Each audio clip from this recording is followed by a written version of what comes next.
무엇보다도 인체에 무해한 성분을 가지고 바이러스를 억제하는 마스크라고 생각하시면 되겠습니다. 일반적으로 안전하다고 알려져 있는 물질, 그라스 물질이라고 하는데요. 이 물질을 나노 처리화해서 마스크에 도포한 기술이고요. 그렇기 때문에 인체에 전혀 무해한 가운데 바이러스를 억제할 수 있는 마스크를 저희가 개발을 했다라고 이해하시면 되겠습니다.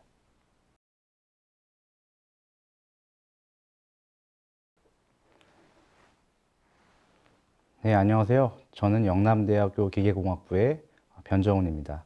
오늘 여러분들에게 소개해-드릴 저희 연구실의 기술은 금속 열마물 나노 건염이 포함된 마스크가 되겠습니다.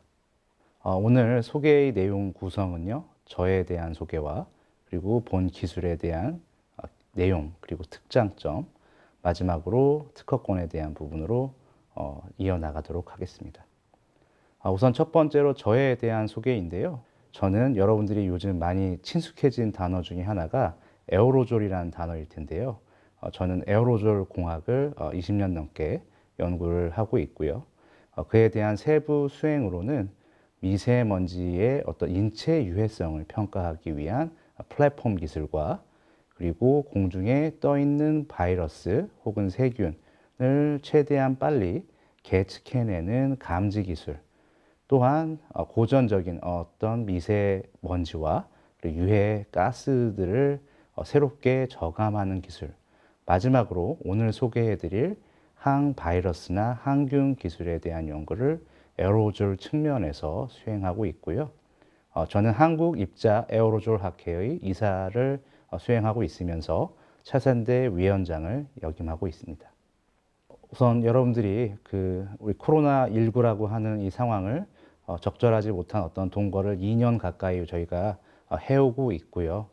이런 2년에 걸친 시간 동안 또 많은 기술들이 발전하고 우리나라의 경우에는 60%에 가까운 접종률을 현재 달성하고 있음에도 불구하고 바이러스의 변이와 돌파 감염 이런 문제들로 인해서 여전히 많은 국민들이 불안을 갖고 있고요. 그리고 또한 그림에서 나온 바와 같이 우리가 마스크를 착용한다는 것이 감염에 대한 되게 효율적인 도구라는 것을 잘 알고 있기도 하지만 마스크 착용을 했을 때 마스크 표면상에 바이러스나 세균들이 부착되어 영어로는 포마이트라고 하는 매개 감염을 유발할 수 있는 문제들이 있고요. 아래 그림에서 같이 우리가 이 코로나 감염의 어떤 원인에 있어서 한 30%에 가까운 부분들이 감염 경로가 불균일한 부분들이 있는데요. 이런 부분들이 아마도 포마이트에 의한 감염일 가능성이 매우 높고, 또 다른 사진에서 보면 저희가 마스크를 착용하고 1시간 정도 일상적인 생활을 했을 때 우리가 마스크 표면을 얼마나 많이 손으로 접촉시키는지를 알 수가 있는데, 최근 보도된 연구에 의하면 병원 내에서의 마스크 표면을 분석을 했을 때 바이러스나 세균의 양성률이 일반 환경에 비해서 매우 높다는 보고 또한 존재합니다.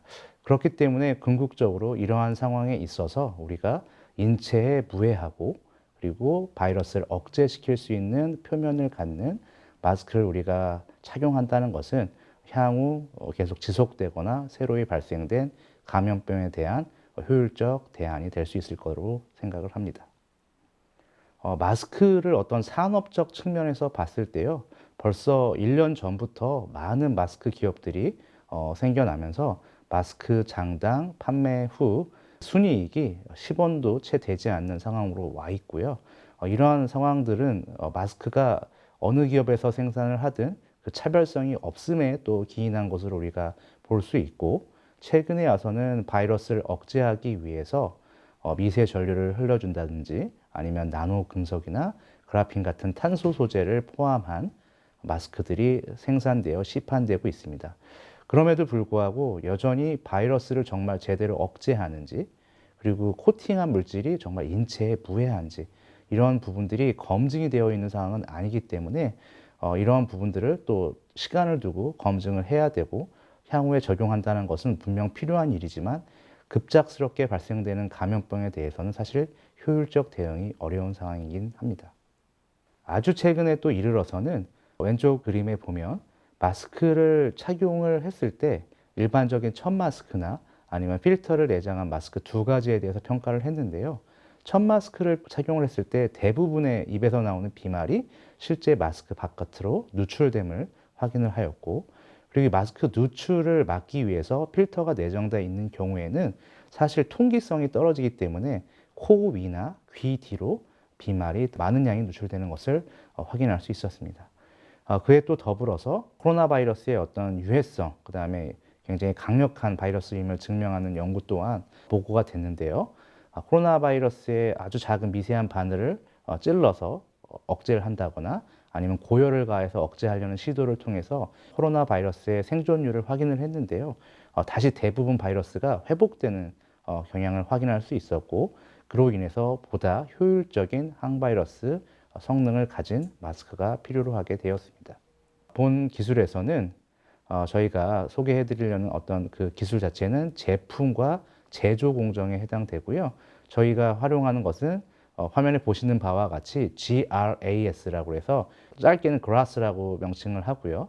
그다음에 영어로는 플레임이 Generally Recognized as Safe라고 해서 미국 FDA에서 일반적으로 안전하다고 지정한 물질들이 있어요. 인체에 안전하다고 하는 이런 물질들 중에서 바이러스를 억제할 수 있는 물질들도 존재하거든요. 그래서 저희가 저희 연구실에서 이 그라스 물질 중에 하나를 나노 크기화, 그러니까 아주 작은 형태로 결정화를 하고, 이 결정화된 물질을 마스크 표면에 도포한 후에 인간 코로나 바이러스의 억제 능력을 저희가 테스트를 했는데요. 그 테스트를 하기 위해서 마스크 단위 센티미터당 얼마나 많은 양의 그라스 결정이 묻어야 되는지를 저희가 테스트를 했고, 그리고 테스트를 통해서 인간 코로나 바이러스가 억제되는 것 또한 확인을 했는데요. 저희가 지금 확인한 바로는 바이러스의 삼투압의 불균형, 그리고 바이러스가 마스크에 부딪히면서 생기는, 결정과 부딪히면서 생기는 어떤 충돌에 대해서 생기는 물리적 손상, 이 두 가지가 주요 기전으로 바이러스를 억제하는 것으로 확인을 했고, 그에 대한 결과는 환경 나노기술 분야의 권위지에 게재가 된 상황입니다. 근데 저희가 여기에서 사실 실험실 규모에서의 연구 수준이 아니라, 그렇다면 정말 기업 측면에서 이러한 기술이 당장 우리의 마스크 제조에 적용될 수 있느냐라는 부분이 매우 중요해지게 되는데요. 저희가 그래서 일반 마스크 제조 공정에 그라스 건염을 도포하는 기술을 적용을 해봤고요. 최근에 와서는 저희가 분당 120매의 마스크를 생산하는 데 있어서도 건염이 균일하게 코팅됨을 확인할 수 있었고요.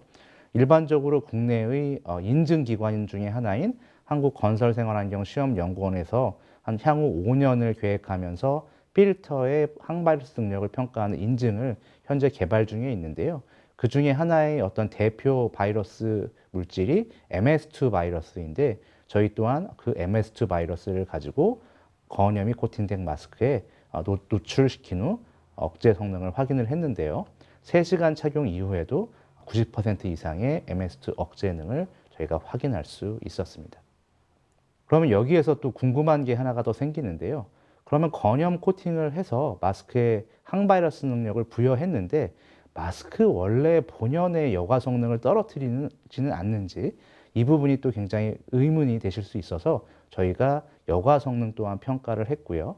8시간 착용에 따른 여과 성능의 어떤 저하 특성을 확인을 했는데, 건염이 도포되지 않은 일반 마스크와 저희 건염 마스크 두 개를 모두 비교해 봤을 때 건염 마스크가 8시간 착용 후에도 일반 마스크 대비 성능이 전혀 저하되지 않음을 확인할 수 있었습니다. 이런 어떤 기술적 장점과 생산에 직접 적용한 이런 특성들로 인해서 저희 연구 기술이 신문에 보도가 되었고요. 이 보도된 내용과 함께 저희 특허권 또한 국내 출원과 해외 100여 개 이상의 국가에서 권리를 행사할 수 있는 PCT 출원까지 마무리된 상황입니다. 실제 지금 제품은 양산이 가능한 상황이고요. 그래서 시장을 개척해야 되는 아주 최후단의 단계, TRL로서는 7단계에 해당되는 기술이라고 저희가 얘기해 드릴 수 있겠습니다. 뿐만 아니라 저희 연구실에는 인간 코로나 바이러스를 다룰 수 있는 LMO2라고 하는 실험실을 보유하고 있고요. 그 다음에 필터의 여과 성능, 마스크의 여과 성능을 확인할 수 있는 실험 셋업도 모두 보유하고 있습니다. 그래서 아마도 저희의 기술을 이전해 가거나 활용하시는 많은 기업분들께서 보유하고 있지 않은 어떤 인프라에 대한 고민도 저희가 해소해 드릴 수 있을 거라고 생각을 합니다. 네, 마지막인데요. 저희 마지막으로는 저희 마스크와 함께 또 다른 마스크에 적용할 수 있는 특허 두 건이 있습니다. 첫 번째는 앞서 말씀드린 바와 같이 마스크 표면에 코로나 바이러스 같은 유해 세균들이 부착되어 있다는 것을 가정했을 때 마스크 표면을 우리가 손으로 접촉하지 말라는 이런 말들을 우리가 방송에서나 라디오에서나 많이 들을 수 있는데, 그러한 부분들을 해소하기 위해서 벨크로 형태나 어떤 일반적인 찍찍이라고 불리는 이런 접착 방식을 통해서 마스크 표면에 팁들을 부착시켜 줌으로써 마스크 팁만 만짐으로 해서 우리의 착용 상황을 조절해 줄 수 있는 이런 특허가 한 건이 있고요. 마지막으로는 마스크의 어떤 오랜 착용에 있어서 열적 불쾌감을 해소하기 위해서 방열 성능을 갖고, 그 다음에 세척해도 마스크의 여과 성능이 유지되는 정전력 재생형 필터라는 특허 또한 보유하고 있습니다. 그래서 우리가 이런 마스크 관련해서는 향후에 필요한 기술이라든지, 그다음에 바이러스를 억제하는 기술, 심지어 열적 회적성까지 조절할 수 있는 많은 분야에 대해서 실용화될 수 있는 기술들을 보유하고 있고요. 이를 토대로 많은 기업분들께서 많은 관심을 가져주시고 연락해 주시기를 기원합니다. 예, 경청해 주셔서 감사합니다.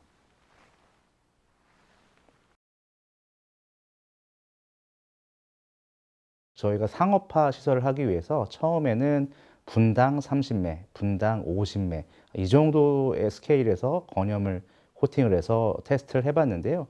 현재 150매, 분당 150매까지도 제조가 가능한 상황이기 때문에 기존의 마스크 공정을 가지고 계시거나 그렇지 않거나 모두 다 적용이 가능하시다고 이해하시면 되겠습니다.